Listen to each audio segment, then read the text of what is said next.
Okay, చూద్దాం. యోహాను సువార్త 1వ అధ్యాయం నుంచి యోహాను గారు రాసిన సువార్త 1వ అధ్యాయము.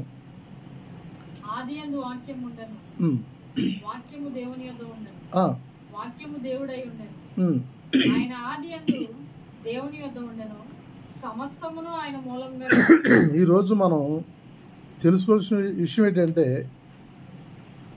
ఆదియందు ఏముందో ఆదికాండంలో రాయబడ్డది. అబ్జర్వ్ చేయాలి.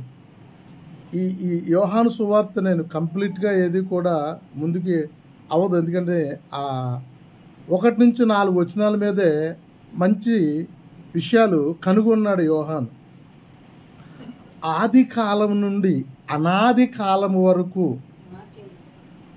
దేవుడు ఏమై ఉన్నాడో, ఆది కాలంలో ఆయన ఎక్కడ ఉన్నాడో, ఆయన పోస్ట్ ఏంటి, అలాగే భూమి సృష్టింపక మునుపు, ఆదాము అవ్వలు భూమి మీద ఆయన సృష్టింపక మునుపు, పర్వతములకు పునాదులు వేయక మునుపు, సముద్రము లేనప్పుడు, ఈ యొక్క అగాధముగా ఇదంతా ఉన్నప్పుడు ఆయన ఎక్కడున్నాడు అనే విషయాన్ని యోహాను కనుగొన్నాడండి. నిజం చెప్పాలంటే యోహాను తెలుసుకున్నాడు. అందుకే ఆ విషయాన్ని చెప్తా ఉన్నట్టు చూడండి. 4వ వచనం కాడికి రండి. ఆయనలో జీవం ఉండెను, ఆయనలో జీవం ఉండెను, ఆ జీవము మనుషులకు వెలుగై ఉండెను, ఆ జీవము మనుషులకు వెలుగై ఉండెను, ఆ వెలుగు చీకటిలో ప్రకాశించుచున్నది గాని, ఆ వెలుగు చీకటిలో ప్రకాశించుచున్నది గాని చీకటి దాన్ని గ్రహింపకుండెను. వెలుగు గమనించండి. వెలుగు ఎప్పుడైతే వెలుగు వచ్చిందో అక్కడ చీకటి మాయమైపోతుంది. వెలుగు ఎప్పుడైతే లేదో చీకటి అలుముకుని ఉంటుంది. సృష్టిలో ప్రతి వస్తువు కూడా దేవుడు సృష్టించినట్లుగా మనం చూస్తాం, కానీ చీకటిని మాత్రం ఆయన తయారు చేయలేదు. గమనించండి. అంటే ఆదిలో దేవుడు ఎలాగున్నాడు? ఆయన వాక్యమై దేవుడు ఉన్నాడు. దేవునికి వ్యతిరేకంగా ఆదిలో చీకటి ఒక శక్తిగా ఎదుర్కొని ఉంది. మనము ఆదామును చేయక మునుపు ఇంకా ముందుకెళ్తే, సముద్రము చేయక మునుపు ఈ 7 దినాలు క్రమం ఒక్కసారి మనం వెనక్కి వెళ్తే, మన మనసును వెనక్కి పంపిస్తే అక్కడ ఎవరున్నారు? అక్కడ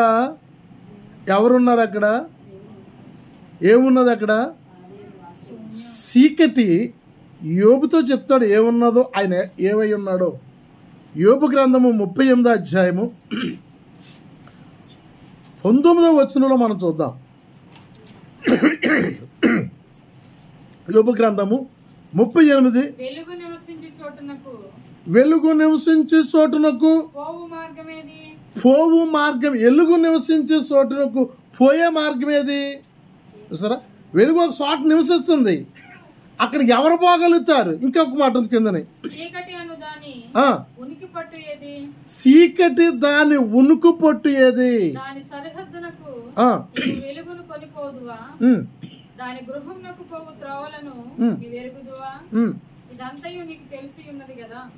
చూసారా, చీకటికి ఒక ఇల్లు ఉంది, చీకటికి సరిహద్దులు ఉన్నాయి, చీకటికి ఒక శక్తిగా దేవుడు ఎలాగైతే ఒక వ్యక్తిగా ఉన్నాడో, చీకటి కూడా ఆది నుంచి కూడా ఒక శక్తిగా ఉందట.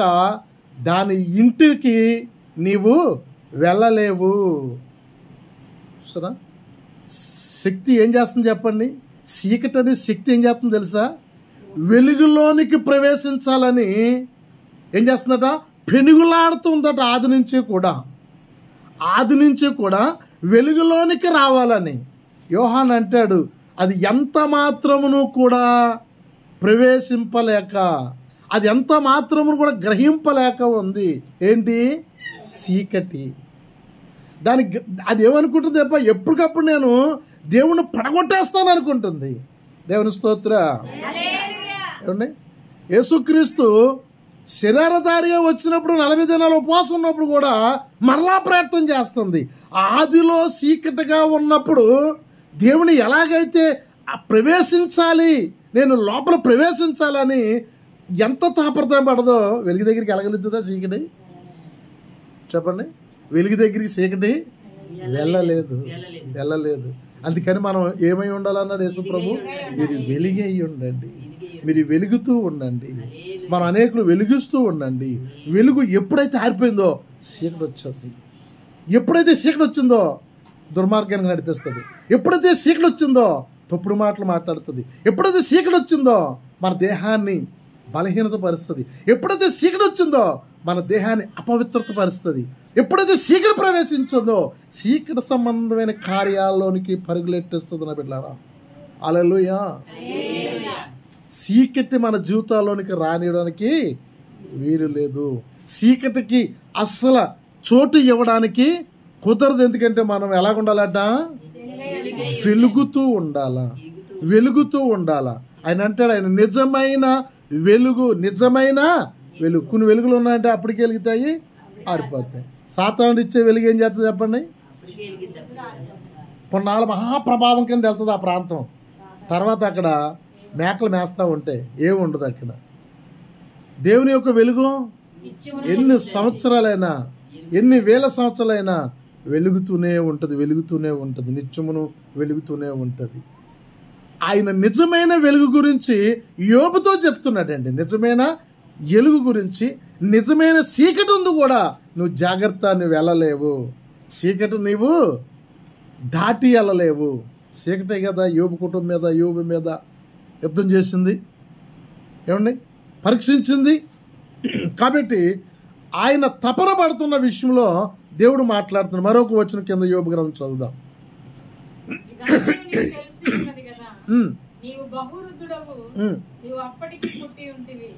ఏమంటున్నాడు యోబు? అప్పటికే నీవు పుట్టి ఉంటివి, నువ్వు బహు. ఈ మాట మరలా ఎక్కడ కనపడుతుంది తెలుసా మనకి? దానియేలు గ్రంథంలో కనపడుతుంది. యోబు దానియేలు కన్నా కూడా ముందు, యోబు గ్రంథం ముందే జరిగిందని చెప్తారు మన యొక్క పండితులు. యోబు ఏమంటున్నాడు తెలుసా? నువ్వు బహు వృద్ధుడు. అందుకనే ఇశ్రాయేలీలు అక్కడున్న శాస్త్రులు, పండితులు ఉన్నప్పుడు యేసుప్రభువు ఏమన్నా తెలుసా? అబ్రహాం కంటే ముందు అలా అంటున్నారు. మేము అబ్రహాం సంతానం ఏడు తెలుసా? కొందరు అంటారు కదా, మాది గొప్పోడు, మేము గొప్పగా ఉన్నామని చెప్తుంటారు లోకస్తులు. వాళ్ళు కూడా యేసుప్రభువుతో అదే చెప్తున్నారు. మేము ఎవరో తెలుసా? మేము అబ్రహాం సంతానం మేము.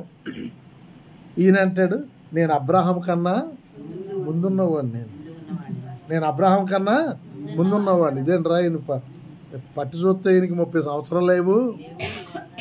మన పితృడు, మా తండ్రి, మన ముత్తాత అయిన అబ్రహాం కన్నా ముందున్నాడు ఏంటి పిచ్చోడు? వాళ్ళకి అర్థం కాలేదు ఆ విషయాలు. ఇక్కడ యోహాను సువార్త మరోసారి చదువుదాం. యోహాను సువార్త 4వ వచనం మళ్ళీ చదువుదాం. చూడండి, ఆయనలో జీవం ఉండెను, ఆ జీవము మనుషులకు వెలుగై ఉండను. ఆ జీవము ఏ జీవం చెప్తున్నాడు ఆయన? ఏంటి ఏ జీవం చెప్తున్నాడు ఆయన? ఆదియందు వాక్యమై ఉన్న దేవుడు, ఆదియందు వెలుగై ఉన్న దేవుడు ఇప్పుడు ప్రతి మనిషికి కూడా ఇప్పుడు ఆయన వెలుగు ఇవ్వడానికి, జీవం ఇవ్వడానికి వచ్చాడట. జీవం లేకపోతే మనం యొక్క సమాధుల్లోంచి తిరిగి లేవద్దు. మనము ఏముండాలి? మన దగ్గర జీవం ఉండాలా. మరణం యొక్క ఏంటంటే దాన్ని యొక్క అధికారాన్ని పెళ్ళగించుకుని మనం తిరిగి మరలా లేవగలగాలి. అందుకని ఆ ఆది యందు ఉన్న దేవుని యొక్క జీవము ఎవరిలో ఉంటుందట? మనుషులకు వస్తుందట. అందరూ గట్టిగా చెప్దామా? ఎవరికి వస్తుందట? మనుషులకు వస్తుందట. అంటే మనకు వస్తుంది. ఎవరు అంగీకరిస్తారో, ఎవరు పరిపూర్ణంగా క్రీస్తుని నమ్ముతారో. నమ్మడాల్లో చాలా రకాలు ఉన్నాయి. నేను ఒక రకం గురించి చెప్తాను, గుర్తుపెట్టుకోండి. మనం నడుస్తూ ఒక ఆలోచన రావాలి. ఇప్పుడే దేవుడు నన్ను పిలిస్తే నేను ఏ ఆలోచన లేకుండా నేను ఇప్పుడు దేవుని దగ్గరికి వెళ్ళిపోగలుగుతాను. అంతేగాని ఇంకా నా ఆలోచన తప్పులు ఉన్నాయి, ఇంకా నేను కొన్ని సరి చేసుకోవాల్సి ఉంది, ఇంకా నేను అప్పుడప్పుడు గొడవ ఆడుతున్నాను, నేను ఇంకా అప్పుడప్పుడు అబద్ధాలు ఆడుతున్నాను, ఇంకా నాకు అందులో ఏదో స్వభావం నాలో సావలేదనుకున్నావు అనుకో, నువ్వు యేసుప్రభుని నమ్ముకున్న, కానుకలు ఇచ్చిన, ఉపవాసాలు ఉన్న, శుక్రవారం వచ్చిన లటుక్కు జారిపోమంటే నరకానికి వెళ్ళిపోతావు అంతే. ఆ జీవం నీలోకి రాదు, ఆ జీవం నీలోకి రాదు. దేవుని స్తోత్రం. ఒక పెద్ద పాస్టర్ గారు చచ్చిపోతే స్మారకోవడానికి వెళ్ళాం. వాక్యానికి ఆ గ్రీటింగ్ చెప్పమంటారు, సాక్ష్యం చెప్పమంటారు కదా. తన తోట ఉన్న సేవకులు వాళ్ళందరూ చెప్తున్నారు, గొప్పగా చెప్తున్నారు. పనికి మాలోడు అన్నమాట. నా పక్కన ఉన్నాడు అంటున్నాడు, అందుకురా మైకెట్టుకుని అబద్ధాలు చెప్తావు. వినపడకుండా ఏమంటున్నాడంటే, ఎందుకు ఆయన గురించి అబద్ధాలు చెప్తావు మైకెట్టుకుని, ఎందుకు అనవసరంగా బైబిల్ చేత్తో పెట్టుకుని అబద్ధాలు ఆడుతున్నావు. దేవుని స్తోత్రం. చూసారా, చనిపోయినా సరే సాక్ష్యం లేదు. సేవకుడిగా చచ్చిపోడు, సుఖమైన సాక్ష్యం లేదు. సరైన సాక్ష్యం లేకపోతే ఆయన నీ గురించి మరణించడం అనే విషయం కూడా నీకు నీ జీవితంలో వ్యర్థమైపోతుంది. అది వెలుగు నీలోనికి నాలోనికి ప్రవేశించాలి. యోహాను దర్శనం ద్వారా చూసి రాస్తున్నాడమ్మా ఈ గ్రంథాన్ని. మత్తయి, మార్కు, లూకా వాళ్ళ యొక్క అనుభవంతో, పరిశుద్ధాత్మ ప్రేరణతో ఆ విషయాలని జ్ఞాపం చేసుకుని, గుర్తుపెట్టుకుని వీళ్ళు ముగ్గురు రాస్తున్నారు. ఈయన అలా కాదు, ఈయన జరగవలసిన విషయాలు, జరిగవలసిన విషయాలు అనేకమైనవి, రాయని విషయాలు ఎన్నో మిగిలి ఉండిపోవడం వలన ప్రత్యేకముగా మరలా ఈ సువార్తను ఆయనతో అన్ని సువార్తలు రాయబడిపోయాడు. ఓ బైబిల్ పండితులు చెప్తున్నాడు, యోహాను గారు రాసిన పత్రికలు కానీ, ప్రకటన గ్రంథం కానీ, సువార్త కానీ, ప్రారంభంగా రాసిన సువార్త కూడా వెనకాలే, ఆఖరి పౌలు గారి పత్రికల కంటే కూడా వెనకాల రాయబడ్డాయంట. అతి వెనకాల రాయబడిన గ్రంథం ఏదైనా ఉందంటే పత్రికలు, సువార్త, ప్రకటన గ్రంథం. చూడండి, ఈ అద్భుతమైన గ్రంథాలు దైవజనుల ద్వారాగా మనకు అందజేసాడు. దాన్ని మనము స్వీకరించాలి. నేను మరలా చెప్తున్నాను, దేవుడు మనల్ని పిలిస్తే ఏమనుకోవాలి? ఏమీ పర్లేదు, ఇప్పుడు పిలిచినా సరే నేను, నాలో ఏ దోషము లేదు, నేను వెళ్ళిపోగలుగుతాను అన్న నమ్మకం నీకు ఉండాలి. ఆ భరోసా నీ జీవితానికి నువ్వు ఇవ్వగలగాలి. ఎవరు ఇవ్వలేరు ఇది. కొన్ని సంఘస్థులు అయితే చెప్తున్నారు, ఓ 50,000 కడతా భరోసా మేము ఇస్తాము, మా సంఘంలో 50,000 కట్టి సభ్యత్వం పొందితే పరలోక రాజ్యం పంపించేస్తాం అంటున్నారు. కొన్ని సంఘాలు ఉన్నాయి ఆల్రెడీ. ఇంకా మన ఊరు రాలేదు కానీ అలాంటి సంఘాలు పట్టణాల్లో జరుగుతున్నాయి. మాయ ప్రజలు కట్టేస్తున్నారు, డబ్బు ఉంది కదా ప్రతి ఒక్కరికి. కానీ ఆ జీవం ఏదుందో ఆ జీవాన్ని మనం పట్టుకోవాలి. యోహాను కనుగొన్నాడు ఆ జీవాన్ని. ఆదిలో ఉన్న జీవమే ప్రభువుని యేసుక్రీస్తుని గుర్తించాడు. ఆ జీవముతో మేము 3.5 సంవత్సరాలు, అది అంటాడు ఆయన పత్రికలో, నైరాజ్యంలో, ఏది చూసేమో ఏది తాకేమో, ఏంటి ఎంత అద్భుతం చూడండి. అదే మేము ప్రకటిస్తాం తప్ప ఒక్కటి పురాణాలు ఏవి కూడా మేము ప్రకటిస్తాం లేదు. దేవుని స్తోత్ర. కాబట్టి ఈ వెలుగు గురించి ఆయన అంటున్నాడు. 4వ వచనం, మరోసారి 4వ వచనం, యోహాను, ఆయనలో జీవం ఉండెను, ఆ జీవము మనుషులకు వెలుగై ఉండెను, చీకటిలో ప్రకాశిస్తుంది. ఆ వెలుగు చూడండి, అంత అద్భుతమైన మాట చూడండి. ఆ వెలుగు చీకటిలో ప్రకాశిస్తుంది, చీకటి విలవిల్లాడిపోతుంది. చీకటిలో ప్రకాశిస్తే చీకటి ఏమైపోద్దండి? చీకటికి స్థానము దొరక్క, చీకటికి సంచరించడానికి అవకాశం లేక, చీకటి నిలవడానికి, దానికి నుంచోడానికి స్థలము లేక చీకటి ఏమవుతుంది చెప్పండి? చెప్పండి. ఆ చీకటి దాన్ని గ్రహించలేకపోతుందట. 5వ వచనం, యోహాను గురించి చెప్పబడుతుంది. వచనం ఒకసారి 2 తెస్సలోని పత్రిక 2వ అధ్యాయం 3వ వచనం. 2 తెస్సలోని పత్రిక 2:3. బుద్ధి జ్ఞానముల సర్వ సంపదలు ఆయన యందే గుప్తములై ఉన్నవి. ఎవడైనను చక్కని మాటల చేత మిమ్మల్ని మోసపరచుకున్నట్లు ఈ సంగతిని చెప్పుచున్నాను. నేను శరీర విషయంలో దూరంగా ఉన్నను, ఆత్మ విషయంలో మీతో కూడా ఉండి మీ యోగ్యమైన ప్రవర్తనను క్రీస్తునందలి మీ స్థిర విశ్వాసమును చూసి ఆనందించుచున్నాను. చూసారా, పౌలు ఏ విషయం పెట్టి ఆనందిస్తున్నాడట? ఏంటి? స్థిర విశ్వాసము. స్థిరమైన, ఇందాక చెప్పింది అదే. నాకు ఇంకేమీ, చాలామంది చెప్తారు మా పిల్లలు పెళ్ళి అవుతే బాధ్యత తీసుకుంటామండి అండి, మా ఆయన రక్షణ పడితే ఇద్దరు కలిపి తీసుకుంటామండి. వాళ్ళ స్థిరమైన విశ్వాసం కాదు అది. అది స్థిరమైనది కాదు. అది వెలుగు నీలో ప్రవేశిస్తే, వెలుగు నీలో సంచరిస్తే నీ జీవితం ఒక అద్భుతంగా మారిపోవాలండి. నీ జీవితం ఒక అద్భుతంగా మారాలి. 1 యోహాను పత్రిక ఒకసారి చూద్దాం. 1వ అధ్యాయం 5వ వచనం. యోహాను పత్రిక, 1వ పత్రిక 1:5. మీకు ప్రకటించు వర్తమానం ఏమనగా దేవుడు వెలుగై ఉన్నాడు, చీకటి ఎంత మాత్రమూ లేదు.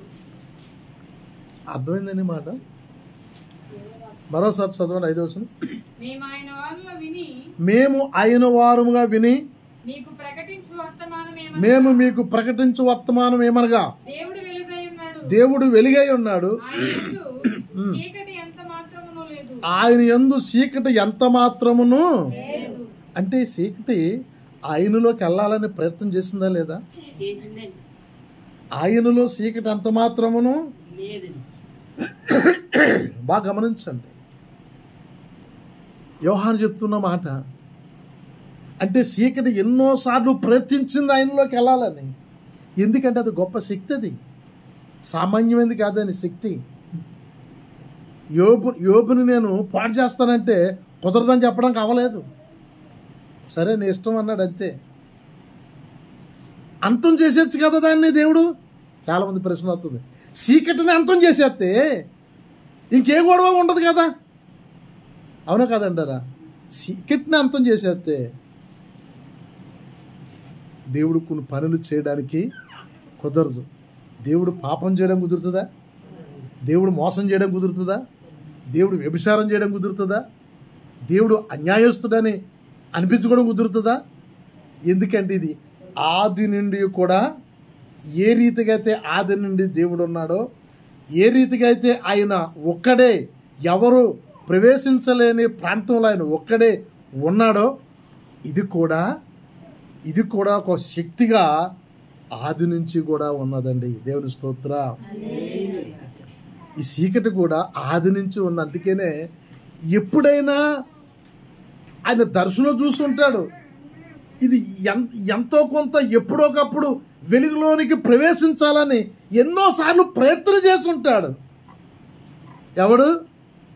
చీకటి. అందుకనే యోహాను అంటున్నాడు, ఆయనలో ఎంత మాత్రము చీకటి లేదు. చూసారా అంత గొప్పగా సాక్ష్యం చెప్తున్నాడు. ఆయనలో ఎంత మాత్రమును చీకటి లేదు. అలాంటి పరిపూర్ణ ఆత్మ మనం పొందుకున్నాం. ఇప్పుడు ఎంత మాత్రమును చీకటి లేని ఆత్మని ఎలాగంటే కొలత లేకుండా మనకి ఇచ్చాడట. కొలత లేకుండా మనకు అందించాడు ఆయన. ఈ చీకటి సామాన్యమైనది ఏం కాదండి. ఇది ఈ చీకటి ఆసామస్య ఏం కాదు, చాలా భయంకరమైన శక్తిది. తెలుసా మీకు? ఈ చీకటి మనుషులను నాశనం చేస్తుంది. ఎవరినైనా సరే పాతాళం తొక్కేయడం చూస్తుంది. అవకాశం ఇచ్చామంటే దేవునికి అవకాశం ఇస్తుంది ఎంత మాత్రం కూడా రాలేదు. ఆయన నీడ పడితే శవాలు లేచెళ్ళియండి పౌలు గారికి. అలాంటి వ్యక్తిని చంపేవాలని చూసింది. ఒక ప్రాంతంలో వాళ్ళు ఓడ కొట్టుకుని ఒక ప్రాంతానికి వస్తే ప్రాంతం కాని ప్రాంతంలో చలి కాసుకుంటుంటే చీకటి ఏం చేసింది తెలుసా? సర్పం అవతారంలో వచ్చి ఆయన చెయ్యి పట్టుకుని కాటేసింది. చూసారా?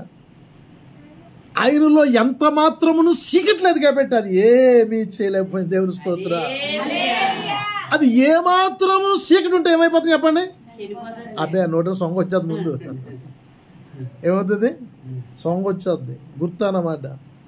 ఏ మాత్రమును చీకటి లేదు కాబట్టి దాన్ని ఏం చేశాడు దేవుడు? తొలగించాడు. ఇలాంటి కార్యాలు మన జీవితాల్లో జరుగుతుంటే, ఇలాంటి అద్భుతాలు మన పట్ల ఆయన చేస్తుంటే మనం ఎంత నిర్లక్ష్యంగా జీవిస్తున్నామో మన పట్ల, మన కుటుంబం పట్ల, మన బిడ్డల పట్ల. ఏమండి? చీకటి నాశనం చేస్తుంది, చీకటి పతనం చేస్తుంది.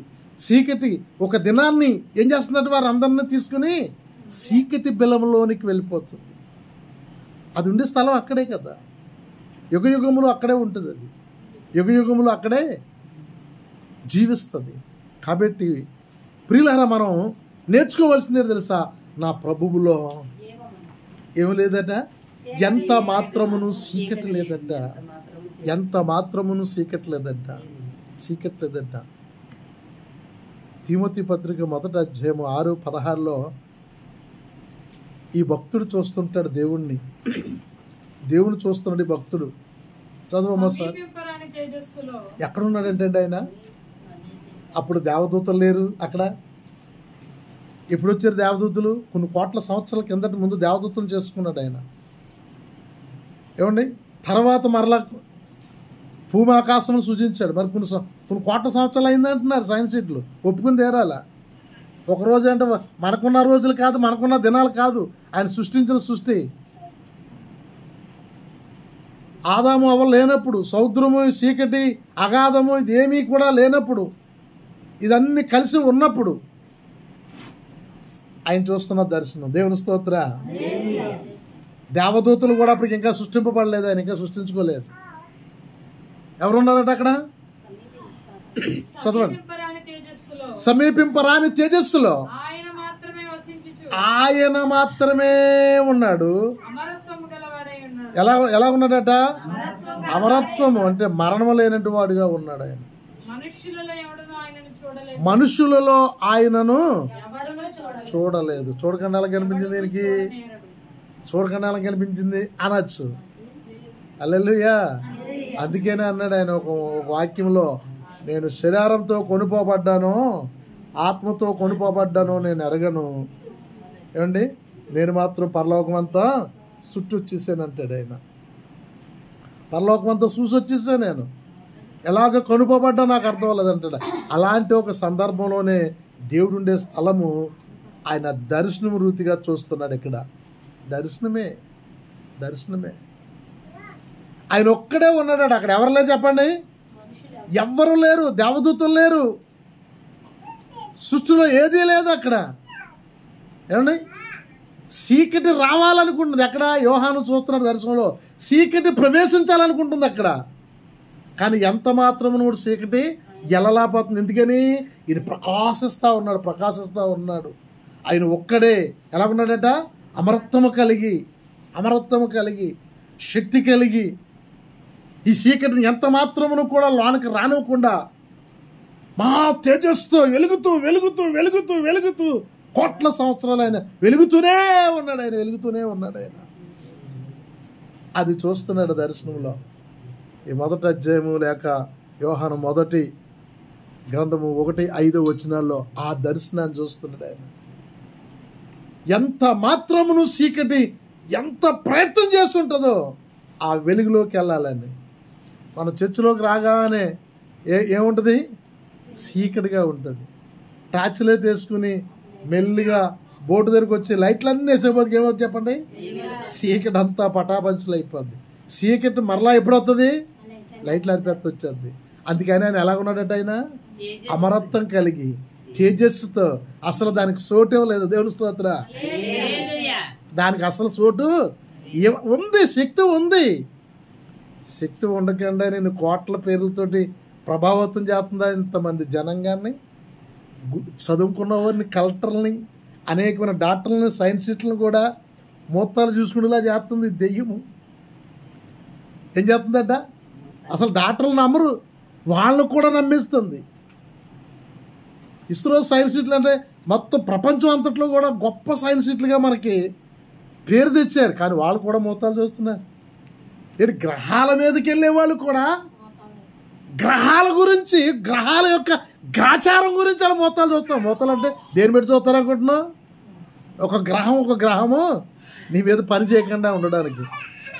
నిజంగా ఒక గ్రహమే పనిచేస్తే మొత్తం మనిషి కాదు, లోకం అంతా పోతుంది.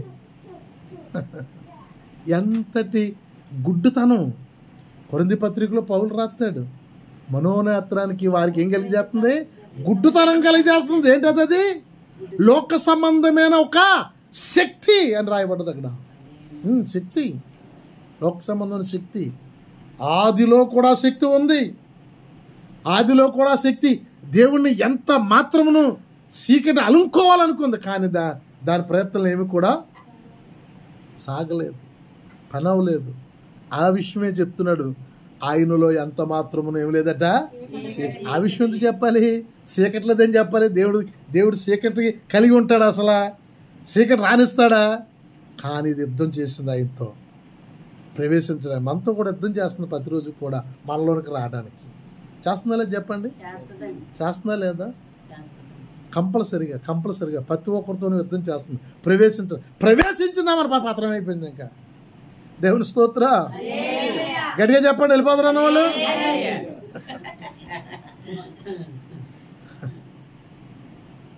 చీకటి ప్రవేశించిందా మన జీవితంలో? చీకటి ప్రవేశించిందా? పాతాళం దొక్కేస్తుంది అంతే. మన ఇంకా పాతాళం దొక్కేస్తుంది. అందుకని దేవుడి గురించి చెప్తున్నాడు ఆయన. ఆయనలో ఎంత మాత్రమును చీకటి అంటే, కొందరు దేవుళ్ళలో చీకటి ఉందన్నమాట. అంతే కదా? హల్లెలూయా చెప్పండి, అంతే కదా? ఒక మంచి వ్యక్తి ఉన్నాడంటే చెడ్డ వ్యక్తి ఉన్నాడని అర్థం.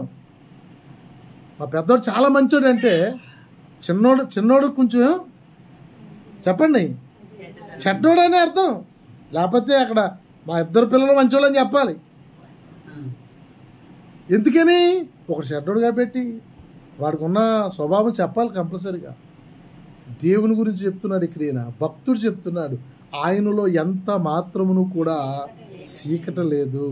చీకటికి అనాది కాలము, ఆది కాలం కాదు. ఏ కాలంలో గురించి చెప్తున్నారో తెలుసా? అనాది కాలము. భూమికి పునాదులు వేయక మునుపు, ఆదాము అవ్వలు పుట్టక మునుపు, మన పితృలైన వారు ఎవరు కూడా భూమి మీద జన్మింపక మునుపు, పర్వతాలు పునాదులు వేయక మునుపు, సముద్రము స్థానము లేని మునుపు ఆయన ఒక్కడే. దేవదూతులు కూడా లేరట అక్కడ. 24 పెద్దలు కూడా లేరు అక్కడ. ఏమండి? ఏ రకమైన ఆలోచన సభ చేసేనా కూడా అక్కడ ఎవరు కూడా లేరప్పటికీ ఆయన ఒక్కడే ఉన్నాడట. ఏ నరుడు కూడా ఆయన్ని చూడలేడు, ఏ నరుడు చూడలేదు. స్పష్టంగా చెప్పేశాడు. ఈ శరీరంతో ఏ నరుడు ఆయన్ని, అందుకే దేవుని చూసేవారంటే దేవుణ్ణి ఎవ్వడు చూడలేడు. విశ్వాసంతోనే మనం జీవించాలి. దేవుని చూడలేము మనము, చెప్పేస్తారు ఖచ్చితంగా. అంత పవర్ చూసామంటే ఇంకా అక్కడ బూడిదైపోతాం. ఆయన డైరెక్టర్కి వచ్చాడంటే మంచి మాట ఒకటి ఉంది. ఆయన నడుస్తుండగా పర్వతములు కరిగిపోతాయంట. ఆయన రావడమే ప్రారంభించాడంటే పర్వతాలు కరిగిపోతాయంట. లేఖనం సెలవిస్తుంది. మైనువలే కరిగిపోతాయంట. అందుకని ఆయన్ని ఎవ్వరు కూడా చూడలేరు. మరొక వాక్యాన్ని చూద్దాం. సామెతల గ్రంథము 8వ అధ్యాయము 21వ వచనం. బిడ్డలారా చదవండి త్వరగా. ఆస్తికర్తలుగా చేయుదును, వారి నిధులను నింపుదును. పూర్వకాలమందు తన సృష్టారంభమున తన కార్యములలో ప్రధానమైన దానిగా యెహోవా నన్ను కలుగజేశాను. అనాది కాలము మొదలుకొని మొదటి నుండి భూమి ఉత్పత్తి అయిన కాలమునకు పూర్వము నేను నియమింపబడితిని. ఒక్కసారి ఆలోచించండి, అక్కడ రాయబడ్డ మాటలు నన్ను చాలా ప్రభావితం చేసిన సామెతల గ్రంథంలో ఈ మాట. ఏమంటున్నాడు ఆయన? ఆది కాలం కదా, అనాది కాలము నుండి, అనాది కాలము మొదలుకొని, అనాది కాలం మనం ఎప్పుడు కూడా దేవుడు 7 రోజులు సృష్టి చేశాడు. అది చెప్తలేదు ఇక్కడ ఈయన. అనాది కాలము నుండి మొదట నుండి భూమిని తయారు చేసే కాలం కనుక వచ్చేటప్పటికప్పుడే. ఏ కాలం నుంచి? అనాది కాలము అనగా భూమి తయారు చేయనప్పుడు మునుపు, పర్వతాలు రూపింపకు మునుపు, నక్షత్రాలు సూర్యుడు చంద్రుడు ఈ లేని మునుపు ఒక అనాది కాలం ఒకటి ఉందట. ఆ అనాది కాలం గురించి చెప్తున్నాడు ఈ భక్తుడు. ఆ అనాది కాలము మొదలుకొని ఏ కాలం అట? మొదట నుండి భూమి ఉత్పత్తి అనగా 7 దినాలలో సృష్టి క్రమం ఉంది కదా మనకి. ఆ కాలం ప్రారంభము కాలము వరకు పూర్వమునే నేను నియమింపబడితిని. ఎవరి గురించి చెప్పుకుంటున్నారు? ఎవరితను? హల్లెలూయా. దేవుడు నిన్ను దీవించను గాక. యేసుక్రీస్తే అక్కడ ఎవరట? నేను ఎప్పటి నుంచి ఉన్నవాడిని అంటున్నాడు ఆయన. అనాది కాలము, భూమికి పునాదులు ఇంకా వెయ్యకు మునుపు నుంచి నేనే ఉన్నాను అక్కడ. యేసుక్రీస్తే ఉన్నాడు అక్కడ. నేనే ఉన్నాను అక్కడ. నేనే ఉన్నాను. తర్వాత మరలా భూమికి పునాదులు వేయబడ్డాయి, కానీ అంతకు మునుపు కూడా నేనే ఉన్నాను. అంత అద్భుతం చూడండి. ఏ దేవుడు అంటే చాలామంది అంటారు, మీ దేవుడు అంటారా? నిన్న కాక మొన్న 2000 సంవత్సరాల కిందట వచ్చాడు యేసుప్రభు అని అంటున్నారు చాలామంది. నా ఫ్రెండ్స్కి చెప్తున్నాను, నిజమే నిజమే. యేసుప్రభు పుట్టాడు. యేసుప్రభు ఏ భాషలో మాట్లాడాట చెప్తారా మీరు ఎవరన్నా? యేసుప్రభు ఏ భాషలో మాట్లాడారు ఆయన జీవించినప్పుడు? చెప్పండి. హెబ్రీ భాషలో మాట్లాడారు ఆయన.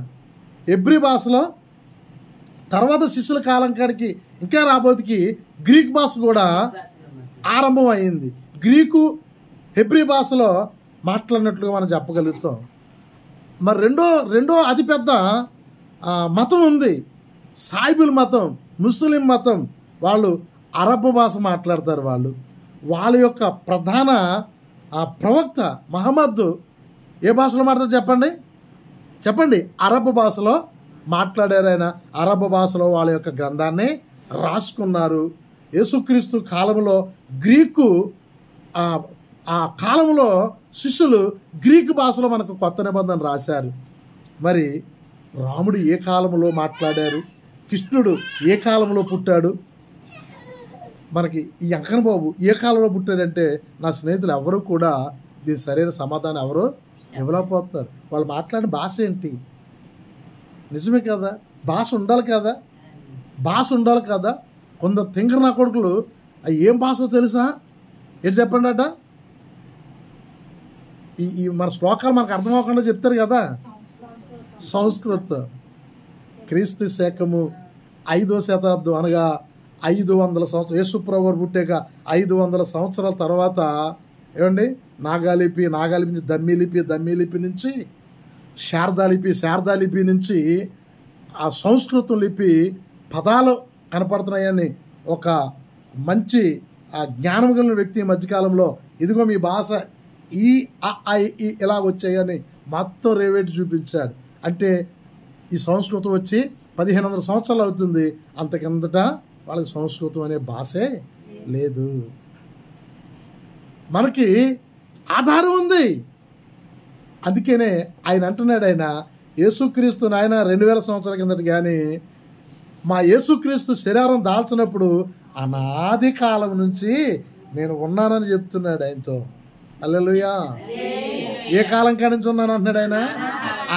ఆది కాలం కాదు, ప్రారంభింపబడిన కాలం కాదు, సృష్టింపబడిన కానించే దేవతలైనను దేవుళ్ళైనను మనకి కనపడతారు పురాణంలో. ఈయన అలా కాదు, ఈయన నేను అనాది కాలం నుంచి ఉన్నవాడిని. అంత అద్భుతం చూడండి. దేవుని స్తోత్రం. యేసుక్రీస్తు చెప్పుకుంటున్నాడు, నేను నిన్న మొన్న దేవుడు కాదు, నేను నిన్న మొన్న వచ్చినవాడు కాదు, నేను అనాది కాలం నుండి ఉన్నవాడు. మరోసారి చదవండి ఆ రిఫరెన్స్. సామెతల గ్రంథము 8:21 చదవమ్మా. అనాది కాలము మొదలుకొని భూమి ఉత్పత్తి అయిన కాలము వరకు పూర్వమే నేను నియమింపబడుతున్నా. పూర్వమే ప్రవాహ జలములు లేనప్పుడు, అంటే ఈ నీళ్లు లేవప్పుడు, నదులు లేవప్పుడు, ప్రవహించే ప్రవాహాలు లేవప్పుడు, ఇంకేమైనా లేనప్పుడు ఉన్నాడట ఆయన.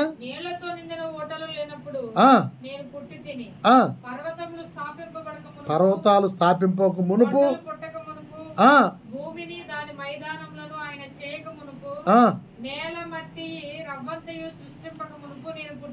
దేవునికి స్తోత్ర. ఎప్పుడు పుట్టాడంటే ఆయన, ఎప్పుడున్న దేవుడు అంటే నా యేసయ్య గురించి చెప్తున్నాడు ఆయన. అంత అద్భుతం చూడండి. నీకు నాకు దొరికాడు, పనికిమాలోడు మనకు దొరికాడండి ఆయన. అనాది కాలంలో దేవుడు మనకు దొరికాడండి ఆయన. నిన్న మొన్న యేసు కాదైనా, నిన్న మొన్నటికి ఆయన దేవుడు కాదైనా. భాష లేనప్పుడు, మానవుడు లేనప్పుడు, సృష్టి లేనప్పుడు, పర్వతాలు లేనప్పుడు, భూమి రవ్వంతైనాను సృష్టింపబడక మునుపు ఆయన ఉన్నాడంట, ఆయన ఒక్కడే ఉన్నాడట. ఆ దర్శనాన్ని తిమోతితో చెప్తున్నాడు పౌలు. ఏమంటున్నాడు చూడండి, 16:6 ఏమంటున్నాడు ఆయన? ఎలాగున్నాడట అక్కడ? ఈ సృష్టి అంతా లేని సమయంలో సమీపింపరా అనే ఒక తేజస్సు ఉంది. ఆ తేజస్సులో ఆయన ఒక్కడే, నా యేసయ్య ఒక్కడే కనపడుతున్నా. తేజస్సులో ఎవరు లేరు. అక్కడ భూమి లేదు, ఆకాశం లేదు, దేవదూతలు అంతకంటే లేరు. అనాది కాలం నుంచి ఉన్న దేవుడే. దేవుని స్తోత్రం. అందుకే ఆయన అంటున్నాడు, యోహాను సువార్తలో ఆయన అంటున్నాడు, ఆది యందు వాక్యం ఉండెను, వాక్యమే దేవుడై ఉన్నాడు. ఆ వాక్యమే శరీరధారి కృపా సత్య సంపూర్ణుడుగా అనాది కాలములో ఉన్న దేవుడు, ఆ అనాది కాలములో నివసించిన దేవుడు మన మధ్యన సంచరిస్తే మనం పట్టించుకోలేదురా. మనమే చేతులారా సిలువే చంపేసాంరా అని చెప్తున్నాడు. అనాది కాలంలో ఉన్న దేవుడు, ఆది దేవుడు ప్రభుని యేసుక్రీస్తు శరీరధారి మన మధ్యకు వచ్చాడు. ఆయన మనం గమనించలేదు. లేకపోతే చనిపోయిన వారు చరిత్రలో ఎవరైనా సమాధి చేయబడ్డ తర్వాత లేచిన వారు ఎవరైనా ఉన్నారా?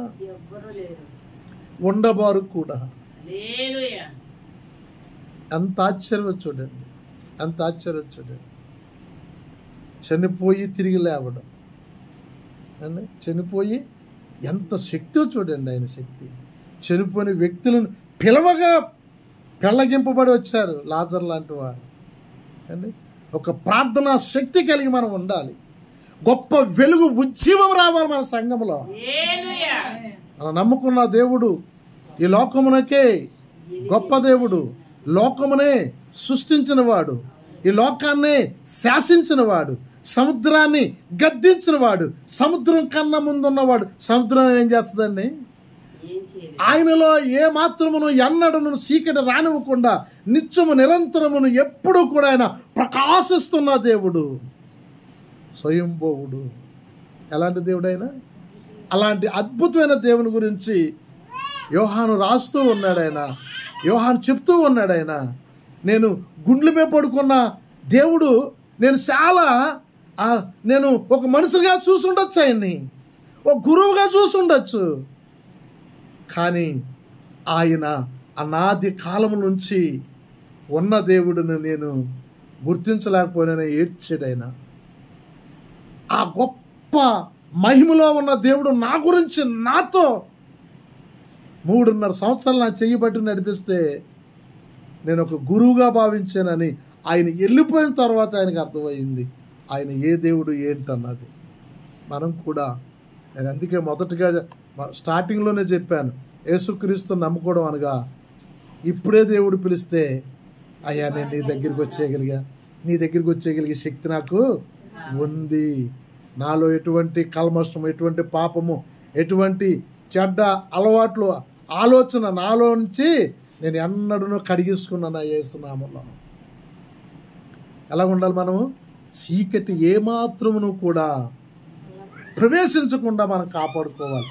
చీకటి ఏమాత్రం కూడా రాకుండా ఆయన ఆ 4వ వచనంలో అంటాడు, ఆయన జీవం ఉండెను, ఆ జీవం మనుషులకు వెలుగై ఉండెను. వెలుగు ఎవరిలో అయితే ఉంటుందో, వెలుగు ఎవరు కలిగి ఉంటారో, ఆ వెలుగును ఎవరు పొందుకుంటారో జీవం ఉంటుంది. వారి దగ్గర ఏముంటుంది? జీవం ఉంటుంది. కాబట్టి మనం జీవం కలిగి జీవించాలి.